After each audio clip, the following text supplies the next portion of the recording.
Chào mừng quý vị và các bạn đang cùng đến với chương trình Việt Nam trong tim tôi. Ẩm thực của Việt Nam rất phong phú và đa dạng, đó là một nét tinh hoa tự hào của người Việt Nam đối với thế giới. Và ngày hôm nay thì Nguyên Khang có mặt trong một khu chợ ở thủ đô Hà Nội và cùng với vị khách mời của chúng ta đi chọn những nguyên liệu cho buổi nấu ăn của ngày hôm nay. Và chúng ta sẽ cùng gặp gỡ một vị đầu bếp nổi tiếng. Cô có một trường dạy nấu ăn tên là Hà Nội Cooking Center, và quan trọng hơn nữa cô cũng có một cuốn sách về ẩm thực của Việt Nam. Nào, chúng ta sẽ cùng gặp gỡ cô Tracy Lister nhé.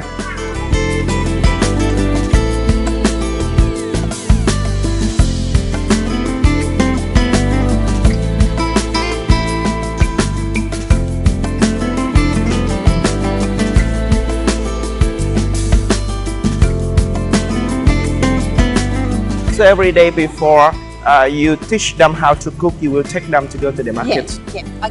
I love going to the market. I mean, the produce is so beautiful and fresh down there. Yeah. And I think it puts the cooking class in perspective. Yeah. If you've gone down, you've seen the source of the food. You've seen the beautiful herbs down there. You've seen the live fish and the live prawns and the frogs all jumping around. So yeah. I need to go to a market. Every day I go to a market 3 times. Yeah, and you also tell them how to choose the fresh ingredient for their cooking. Yeah. Okay. And a lot of the ingredients are quite unusual for foreigners. Yeah. So yeah, we'll talk about what noodles you use for what dishes, how to choose a good fish sauce. Yeah. We'll talk about the use of herbs in Vietnamese cuisine. Okay. And do you teach them how to make a baguette? A bargain? No, you have to teach me. I'm not a very good bargainer. Yeah, okay. This lovely lady sells everything for ancestor worship. And this is the betel nut that you might have heard about. This is a narcotic. It's a relaxant. So, xin chào. Yeah. Yeah. She's beautiful. So, going back a generation or two, if you went to someone's home, you're offered betel nut and green tea. Now it's become a little bit, well, it's not popular with the young people, so it's more older people or people in the pagodas will chew it. And she's going to do a demonstration of how to prepare it. And if you want to have a bit of a chew after class or when we're back at the centre, do so. It's quite mild. She wants to show the good ones. The camera's here now. She's beautiful. She's 84, and she cycles in, push bikes in every day about 4 or 5 kilometres. And you should see her. She just hops up on the bicycle and in she comes. She's beautiful. Sure. So have you ever been to the market before? We went, not this market, but we went to a market near the Metropole. Yeah. And it wasn't as clean as this market. Yeah. We would not like to have eaten the meat there, but this looks good. Yeah. So yeah. Do you know what is this here? No. They're going to try it. Yeah. It's chewed in a lot of countries. You might know it from India. It's called Pan, P-A-A-N, Solomon Island. So there's always 4 things you take together. And there's a beautiful Vietnamese legend involving twin brothers, a bride and an elderly woman. And each one of these represents one of those characters. So the 4 things are the nut. Yeah, she's going to cut that for us. Some bark off the root of a tropical tree, limestone and leaf. So you'll always have those 4 things together. Do they have chance to test us? They're going to have a chew later on. You want to try? Okay. You're going to laugh. Bà có thể bán thử một ít cho mọi người thử được không? Cái trầu câu này nè. Dạ. Vâng. So what you have to do is put all 4 things in your mouth. And you have to chew, and you develop a lot of saliva, so you keep spitting. So you chew and you spit, and you chew and you spit, and after about 20 minutes, you take the whole thing out and throw it away. And you do end up with a bit of red here. But if you brush your teeth, it goes away. If you chew all the time, then you end up with a lot of problems, dental problems because of the limestone, because it erodes gum and... But You really want us to try but this? once wouldn't hurt. Once a week wouldn't even hurt. It's just if you get addicted to it. It's a beautiful one. It's absolutely gorgeous. Yeah. So that's where the drug is in there. And it's actually the limestone that activates the narcotic. So you always need to take that. Do you get on a bit of a high? Yeah, a little bit. Yeah. Kind of mild and doesn't last that long, does it? And you have another one. And she's going to put some limestone in the leaf. Yeah. Nhưng mà họ có ai ăn không rồi? I ate already, so you wanna try? Oh, what's you? What's you, I'll Chris?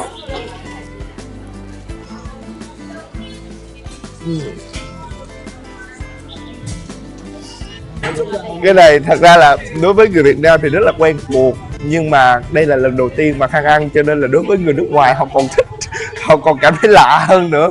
Và các bạn thấy răng của Khang nhìn nó đỏ rồi đó.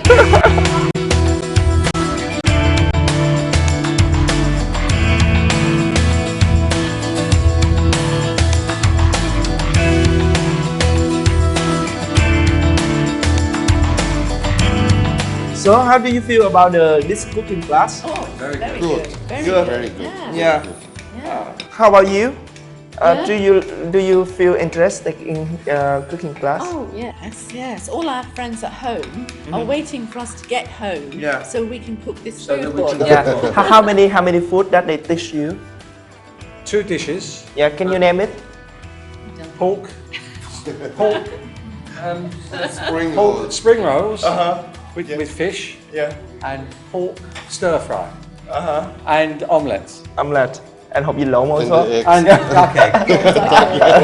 With a real duck in there. Yeah. Baby duck. Baby duck. Baby duck. Yeah. Very sad. Yeah. Why do you have the passion and desire to learn cooking? Especially Vietnamese cooking.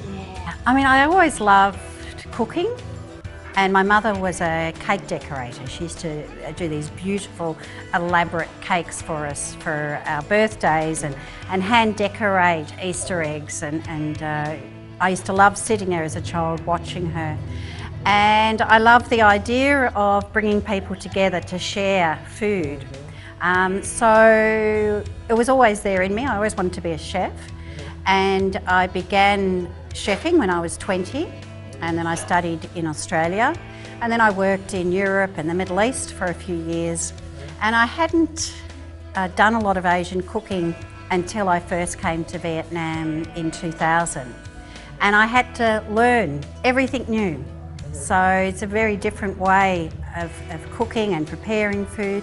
Even something as simple as the way you season food is done very different in Vietnam. So I think I've done a second apprenticeship. My first apprenticeship was in Australia, learning European food, and I feel like I've been studying Vietnamese food now. How long do you study cooking here? Well, I think I'm still studying. I'm still learning about Vietnamese food. Yeah. When I first started exploring Vietnamese cuisine was when I was with Koto.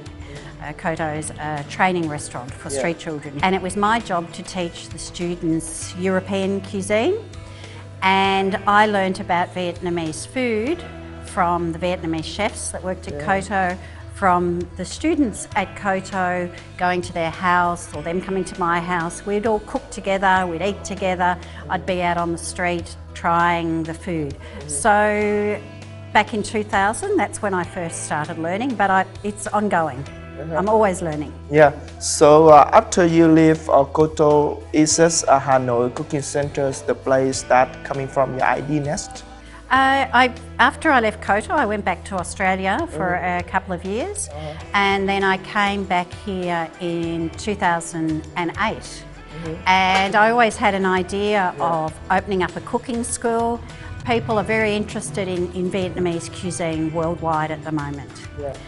I had the idea, and then a friend introduced me to my business partner, Ding Phung Ling, and we got together and we opened up the cooking centre.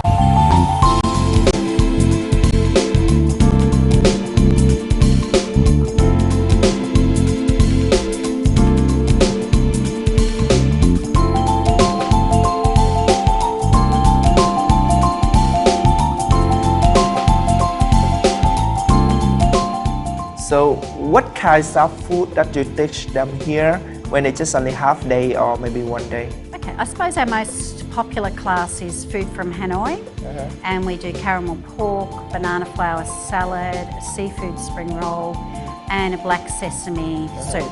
So that's very popular. The other one is street food, where we do pho, of course, we do prawn cakes, we do rice paper rolls, we do green papaya salad, and we do a sweet coconut soup. Okay, so after they cook, they will enjoy the food by themselves here as a lunch or dinner? Yes. So they prepare a meal, so it's a fairly substantial meal, and after they've prepared it, they go upstairs to the dining room and beer and wine and juice, whatever they like, and they can sit there and enjoy the meal. Yeah. So how your life changed much after you begin your cooking here? Well, I think, like I was saying before, I think I'm very lucky that I do something that I enjoy, and people that come here to learn about the food are very enthusiastic and very interested, so it's very easy to work with them. We have a great staff here, so I get to come here every day and talk to all the chefs here, and they're very interested in Vietnamese cuisine, they're very interested in international cuisine, so it's a real exchange of cultures and of learning. Does your cooking change when you move to Vietnam?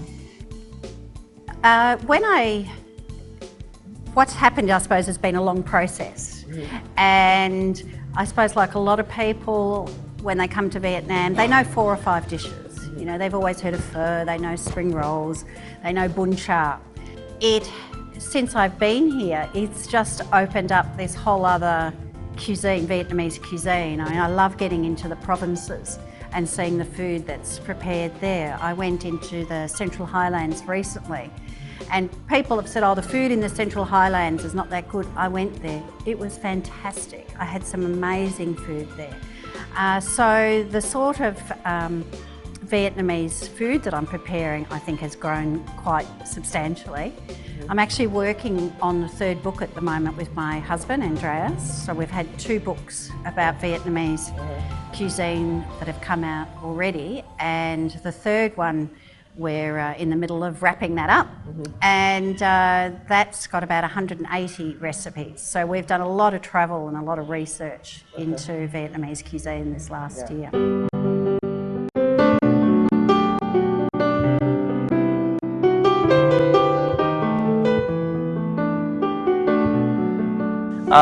Thank you very much for sharing with us your desires of cooking and the way that you advertise Vietnamese cuisine to the world. Before we finish, do you want to say anything to the viewers? Thank you. Việt, trong, tôi. Thank you, Tracy. Thank you. Thưa quý vị, để tiếp tục theo dõi về niềm đam mê ẩm thực của cô Tracy cũng như những cuốn sách mà cô đã viết để quảng bá về ẩm thực Việt Nam, quý vị hãy theo dõi số tiếp theo của chương trình Việt Nam trong tim tôi nhé. Còn bây giờ, xin chào và hẹn gặp lại.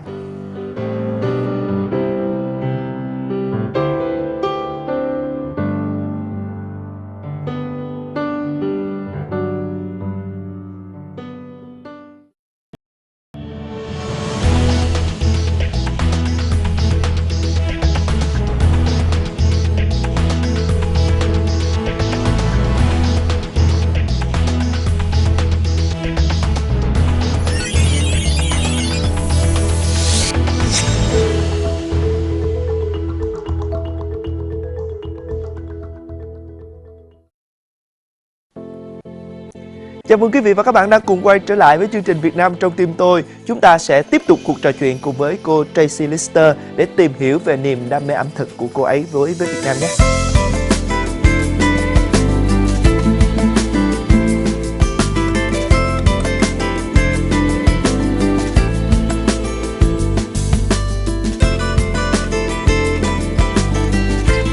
Hello.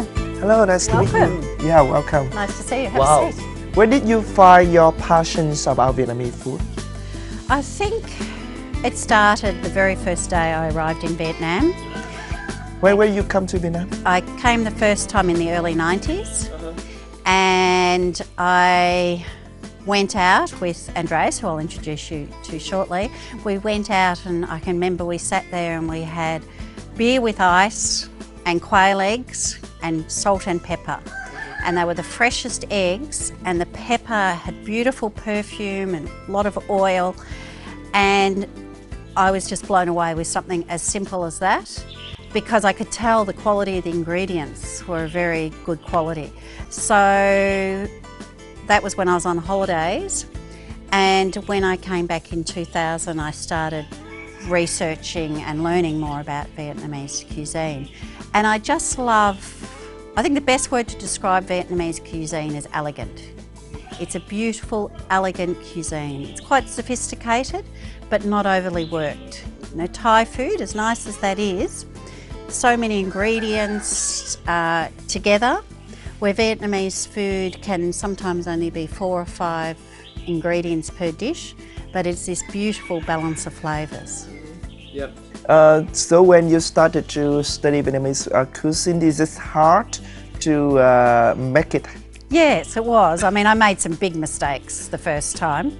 And the first thing I had to learn was how to season, to use the right amount of salt. The first time I made something, and I remember it was bolalot, and I put in too much salt. And then of course by the time you put it in the fish sauce, the dipping sauce, nok chum, at the end it was too salty. The other thing was the use of fats in cooking.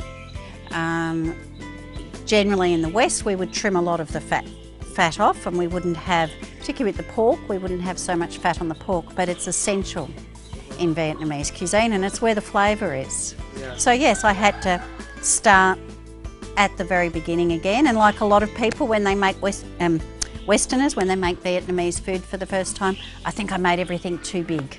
You know, it's like when you make a spring roll, Vietnamese spring roll is always nice and small, and it's the perfect size for dipping and holding with chopsticks. Foreigners always make it too big. How about the street food?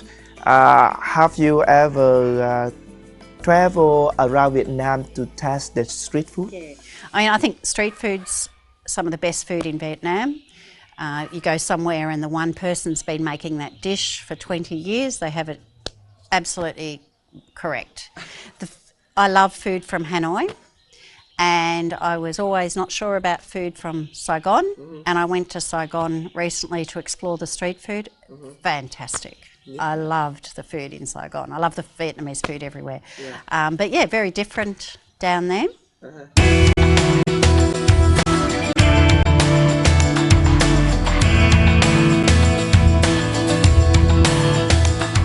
Where have you been in Vietnam? I like to travel around Vietnam. I like to explore the food in different regions.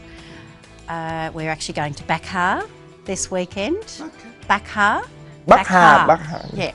And I'm interested in the pig from up there, a lot of the black pig and the mushrooms from that region. But I've been to the Central Highlands, obviously Hoi An, Hue, De So it Lat. means that you have had chance to test a lot of Vietnamese cuisines and Yes. also a lot of street food there. Any kind of street food that you cannot eat or you want to eat but you didn't have chance? There's always something else that I want to eat and want to try. You eat all? Yeah, pretty much, yeah. Yeah. Even hột vịt lộn or something like that? Yes, yeah, that's no problem. As long as it's not endangered, I will eat it. It's not a problem. Yeah. But what street food you like the most? It depends. It depends whatever I'm eating at the moment I generally love. I love bun uk. Bún ốc. Ốc. Yeah, bún ốc. I love the way the banana goes very much like a potato, quite starchy, and balanced with the tofu, I think is beautiful. That's one of my favourite dishes. Of course, bún chả, everybody loves bún chả. I can see some of the books that you have on the table. Is that all the book written by you? No, 2 are written.